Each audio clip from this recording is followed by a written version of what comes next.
decades following the American War for Independence, the population of the United States was rapidly increasing, and the U.S. government was looking to acquire the lands of the eastern Native American tribes. With the passage of the Indian Removal Act of 1830, Andrew Jackson began the process of moving an estimated 50,000 Native Americans westward and purchasing their long-held territories. A conflict of cultures and traditions was the immediate result. Their tears are filling up their glasses. No expression, no expression. Hide my head, I wanna drown my sorrow. No tomorrow, no tomorrow. At the outbreak of the War of 1812, the Native American people sided with the British in order to hold back the expanding interests of the United States. Andrew Jackson emerged as a war hero through the Battle of New Orleans in the First Seminole War, where he gained notoriety fighting in the conflict with the Creek and Seminole tribes. So removal as a policy was as old as the American colonies, but it wasn't formalized into a government policy until the 1830s. 1820s and 30s real push. Prior to that time, there had been a policy of encouraging Indians to leave, and by way of making treaties with people and saying, okay, now you have ceded this land, now you move into Ohio, or you move into Indiana, or you move into Tennessee, you really ought to move out of this area that we want. So it's always been an issue. It just emerged as a major issue because of the ascendancy of Andrew Jackson into the White House. Riding on the victories of Jackson, Georgia took the first steps toward actual Native American removal by enacting a series of laws on December 28, 1828, that stripped the Cherokee of their rights and were intended to force the Cherokee to move. Tribal representatives from the Cherokee were sent to Washington, D.C. to settle the conflict. The Cherokee asked for an injunction on the grounds that they were a foreign nation with their own constitution, modeled after that of the United States. This injunction failed. Soon after, President Jackson declared in his annual message to Congress, "It gives me pleasure to announce to Congress that the benevolent policy of the government, steadily pursued for nearly 30 years in relation to the removal of the Indians beyond the white settlements, is approaching to a happy consummation. It will separate the Indians from immediate contact with settlements of whites, free them from the power of the states, enable them to pursue happiness in their own way and under their own rude institutions, will retard the progress of decay which is lessening their numbers, and perhaps cause them gradually, under the protection of the government and through the influence of good counsels, to cast off their savage habits and become an interesting, civilized, and Christian community." The Native Americans, outraged by this statement, refuted Jackson's point of view. Cherokee Chief John Ross wrote a letter protesting Jackson's most recent message. "We are stripped of every attribute of freedom and eligibility for illegal self-defense. Our property may be plundered before our eyes, violence may be committed on our persons, even our lives may be taken away, and there is none to regard our complaints. We have neither land nor home, nor resting place that can be called our own. Our hearts are sickened, our utterance is paralyzed.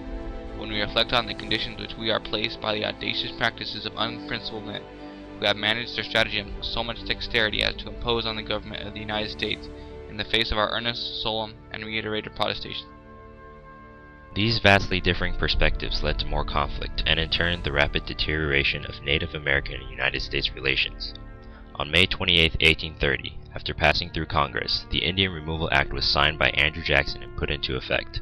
This represented a failure to compromise by the United States government. Ultimately, the Indian Removal Act would lead to the removal of all Native American tribes east of the Mississippi River.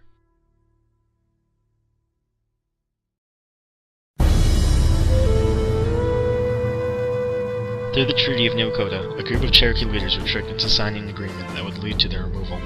Led by Chief John Ross, 15,000 Cherokees signed a petition protesting the treaty. The U.S. Senate ignored their plea, and instead ratified the treaty in 1836. The enforcement of this treaty left the Cherokee with 2 years to voluntarily remove themselves from their native lands. By 1838, only 2,000 of the 18,000 Cherokee had left. Consequently, 7,000 U.S. troops were sent to remove the remaining 16,000 Cherokee. The Cherokee were forced into stockades by bayonet, as the U.S. soldiers looted their homes for anything valuable. Shortly thereafter, the Cherokee began their long and arduous journey to their new location. They marched over 2,200 miles across 9 states to their new homeland, a land determined by the United States government. This decision may have seemed like a compromise to the U.S. government, but to the Cherokee, it was no less than a continuance of conflict. This march was called by the Cherokee the Trail Where We Cried. or as we know it, the Trail of Tears. I saw the helpless Cherokee arrested and dragged from their homes and driven at the bayonet point to the stockades. On the morning of November the 17th, we encountered a terrific sleet and snowstorm with freezing temperatures, and from that day until we reached the end of the fateful journey on March 26, 1839, the sufferings of the Cherokee were awful. The Trail of the Exiles was a trail of death. They had to sleep in the wagons and on the ground without fire, and I have known as many as 22 of them to die of pneumonia due to ill treatment, cold, and exposure. Private John G. Burnett. Other tribes such as the Creek and Seminole also refused to move from their land. Many of these Native Americans chose more violent ways to protect their territory from the invading white man. Others such as the Choctaw and Chickasaw saw the removal process as inevitable and passively accepted the forced compromise. These groups that accepted the compromise were treated better and received fuller compensation for their land than those who were forced off.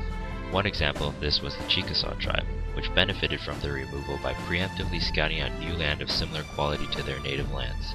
They acquired money from selling their old land to the government and established a strong cash economy that helped boost their tribe's financial system. But for those Native American tribes that refused to compromise, forced removal would prove to be a horrendous experience. After the removal, the Choctaw and Chickasaw tribal nations eased into a relatively calm life. Both nations re-established themselves on new tribal lands and rebuilt what they had previously lost. Missionaries were sent to help Native Americans both learn English and revive their native languages. The Creek, Cherokee, and Seminole tribal nations also settled into their new lands, establishing new governments and constitutions. By 1851, the Cherokee had successfully formed a structured and organized educational system made up of 144 elementary schools and 2 higher education institutions. White settlers neighboring the new Cherokee lands utilized these advanced educational institutions and enrolled their own children. At their peak, the Cherokee would reach a higher literacy level than that of their fellow white men, long before Oklahoma became a state in 1907. The conflicts and compromises instituted by our forefathers left a heavy impact on the lives of Native Americans. The Jackson administration successfully removed over 46,000 Native American people from their land east of the Mississippi, and secured treaties which led to the removal of another 14,000, opening 25 million acres of land to white settlement and to slavery. Cessions of land continued during the later 19th century, and the federal government emerged as a major force for land cessions under the Dawes Act of 1887, which divided up tribal land. Following the turn of the century, difficult times arose from the effects of the Great Depression. Many Native Americans found themselves in urban slums and experiencing extreme poverty. Differences emerged between traditionalist Native Americans and those who adapted to mainstream society. Fortunately, following the 1970s, the Native American situation improved because of self-rule and strong economic programs. We have been very successful in holding on to our Cherokee traditions and our cultural beliefs, which I believe has given us guidance into how to adjust with the modern society. Cherokee people are very much people of both worlds. We are steeped with and respectful of our ancestors' traditions, but we make it a point to succeed in modern society, and we have been very successful. Native Americans are now on land reserves and are generally doing well. However, conflicts still ensue between the United States government and the Native Americans, but through increased public attention, the situation has further improved. Looking back over the conflicts and forced compromises Native Americans endured, we look forward to a future for a true compromise that recognizes and celebrates the cultures of all people.